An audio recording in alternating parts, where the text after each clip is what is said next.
Hello hi friends, welcome back to our channel. So ಇವತ್ತು ಈಗ ಇನ್ನೊಂದು ಕ್ವೆಶನ್ ಪೇಪರ್ ಜೊತೆ ಬಂದಿದ್ದೀನಿ. ಅದು 9th ಸ್ಟ್ಯಾಂಡರ್ಡ್ ಮ್ಯಾಥ್ಸ್ ಪೇಪರ್. ನಾಳೆ ನಿಮಗೆ ಈ ಪರೀಕ್ಷೆ ಇದೆ. ಸೊ ಆ್ಯಸ್ ಯೂಶ್ವಲ್ ನಾನು ಈ ಒಂದು question paper, model question paper, ಅದ್ರ ಜೊತೆಗೇ ಇದರ ಆನ್ಸರ್ ಕೀಯನ್ನು ಕೂಡ ನಾನು ನಿಮಗೆ ಶೇರ್ ಮಾಡಿದ್ದೀನಿ.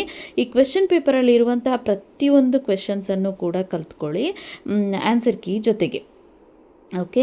ಸೊ ಯಾರಿಗೆ ಒಳ್ಳೆ ಔಟ್ ಆಫ್ ಔಟ್ ತೆಗೆಯುವಂಥ ಒಂದು ಟ್ಯಾಲೆಂಟ್ ಇದೆ, ಅವರು ಆಲ್ಮೋಸ್ಟ್ ಎಲ್ಲ ಕ್ವೆಶನ್ಸನ್ನು ಕೂಡ ನೀವು ಸಾಲ್ವ್ ಮಾಡಿರ್ತೀರ ಆಲ್ರೆಡಿ. ಈ ಒಂದು ಮಾಡೆಲ್ ಕ್ವೆಶನ್ ಪೇಪರನ್ನು ಕೂಡ ಮತ್ತೊಮ್ಮೆ ಸಾಲ್ವ್ ಮಾಡಿ. ಒಂದ್ಸರಿ ಮಾಡಿದರೆ ಇನ್ನೊಮ್ಮೆ ಸಾಲ್ವ್ ಮಾಡಿ, ಮಾಡಲಿಲ್ಲ ಅಂತ ಹೇಳಿದ್ರೆ ಒಂದ್ಸರಿ ಸಾಲ್ವ್ ಮಾಡಿ.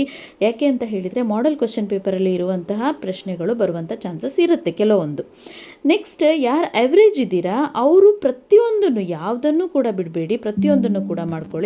ಹಾಗೆ ಯಾರು ಸ್ವಲ್ಪ ನನಗೆ ಸ್ವಲ್ಪ ಕಷ್ಟ ಆಗ್ತದೆ ಗಣಿತ ಅಂತ ಹೇಳುವಂಥವರು ದಯವಿಟ್ಟು ಈಗ ಕೂತ್ಕೊಂಡು ಎಲ್ಲ ಮಾಡೆಲ್ ಕ್ವೆಶನ್ ಪೇಪರನ್ನು ಕೂಡ, ಈ ಒಂದು ಮಾಡೆಲ್ ಕ್ವೆಶನ್ ಪೇಪರನ್ನು ಆನ್ಸರ್ ಕೀಯನ್ನು ನೋಡಿಕೊಂಡು ನಿಮಗೆ ಒಂದ್ಸರಿ ಅದರಲ್ಲಿ ಆನ್ಸರನ್ನು ನೋಡ್ಕೊಳ್ಳಿ, ಇನ್ನೊಂದು ಇದನ್ನು ನೀವೇ ಸಾಲ್ವ್ ಮಾಡಿ. ಈ ರೀತಿ ನೀವು ಮಾಡೋದ್ರಿಂದ ನಾಳೆ ನೀವು ಎಕ್ಸಾಮಲ್ಲಿ ಅಕಸ್ಮಾತ್ 30% ಏನಾದರೂ ಈ ಕ್ವೆಶನ್ ಪೇಪರಿಂದ ಬಂತು ಅಂತ ಹೇಳಿದ್ರೆ ನಿಮಗೆ ತುಂಬಾ ಹೆಲ್ಪ್ ಆಗುವಂಥದ್ದು. ಇಷ್ಟು ದಿನ ನೀವು ಓದಿದಿರೋ ಬಿಟ್ಟಿದ್ದೀರೋ that is secondary.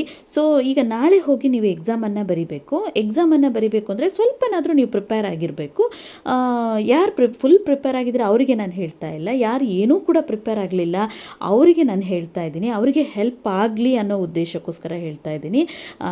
Don't worry, ತಲೆನೇ ಕೆಡಿಸ್ಕೊಳ್ಳೋಕೆ ಹೋಗಬೇಡಿ. ಈಗ ಈ ಕ್ಷಣದಿಂದ ಕೂತ್ಕೊಂಡು ನೀವು ರೆಗ್ಯುಲರಾಗಿ ಈ ಕ್ಷಣದಿಂದ ನೀವು ಇವತ್ತು ಕೂತ್ಕೊಂಡು ಸ್ಟಡಿಯನ್ನು ಸ್ಟಾರ್ಟ್ ಮಾಡಿ.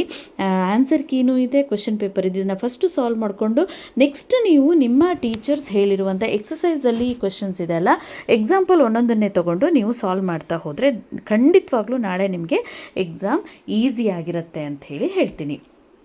ಸೊ ಇದಿಷ್ಟು ನಾನು ನಿಮಗೆ ಕೊಡ್ತಾ ಇರುವಂತಹ ಒಂದು ಸಲಹೆ ಅಂತ ಹೇಳ್ಬೋದು. ಹಾಗೆ ನಾವು ಇಷ್ಟೋ ತನಕ ಏನೂ ಓದಿಲ್ಲ, ನಾಳೆ ಏನು ಮಾಡೋದು, ಬುಕ್ಸನ್ನು ತೆಗೆಯುವಾಗ ಫುಲ್ಲು ಕನ್ಫ್ಯೂಷನ್ ಆಗಿ ಹೋಗುತ್ತೆ. ಏನು ಓದೋದು, ನಾಳೆ ಏನು ಓದೋದು, ಚಾನ್ಸೇ ಇಲ್ಲ ಓದೋದಕ್ಕೆ, ಇಷ್ಟನ್ನು ಕಲಿಯೋದಕ್ಕೆ ಚಾನ್ಸೇ ಇಲ್ಲ. ಡೋಂಟ್ ವರಿ, ಏನೂ ಮಾಡಲಿಕ್ಕಾಗೋದಿಲ್ಲ. ಈಗ ನೀವು ಸಾಲ್ವ್ ಮಾಡಬೇಕಾಗಿರುವಂಥದ್ದು ಕ್ವೆಶನ್ ಪೇಪರ್ಗಳು. ಸೊ ಈಗ ನಿಮಗೆ ಇಲಾಖೆಯಿಂದ ಬಿಟ್ಟಿರುವಂತಹ ಪ್ರಶ್ನೆ ಪತ್ರಿಕೆಯನ್ನು, ಮಾಡೆಲ್ ಕ್ವೆಶನ್ ಪೇಪರನ್ನೇ ನಾನಿಲ್ಲಿ ನಿಮ್ಮ ಜೊತೆ ಹಂಚ್ಕೊಂಡಿರುವಂಥದ್ದು. ಈ ಪೇಪರನ್ನು ಸಾಲ್ವ್ ಮಾಡಿ ಕಂಪ್ಲೀಟಾಗಿ. ಇದೇ ರೀತಿಯಾದಂತಹ ಕ್ವೆಶನ್ಸೇ ಬರುತ್ತೆ ಹೊರತು ಇನ್ಯಾವುದೋ ಹೊಸತ್ತು ಕ್ವೆಶನ್ಸನ್ನು ನಿಮಗೆ ತೊಗೊಂಡು ಬಂದು ಹಾಕೋದಿಲ್ಲ. ಇದೇ ರೀತಿ ಅಂದರೆ ಇದೇ ಕ್ವೆಶನ್ಸ್ ಅಲ್ಲ, ಇದಕ್ಕೆ ರಿಲೇಟೆಡ್ ಆಗಿರುವಂತಹ ಕ್ವೆಶನ್ಸೇ ಬರುವಂಥದ್ದು. ಸ್ವಲ್ಪ ನಿಮ್ಮ ಪ್ರಾಕ್ಟೀಸ್ ತುಂಬಾ ಬೇಕಾಗಿರುವಂಥದ್ದು.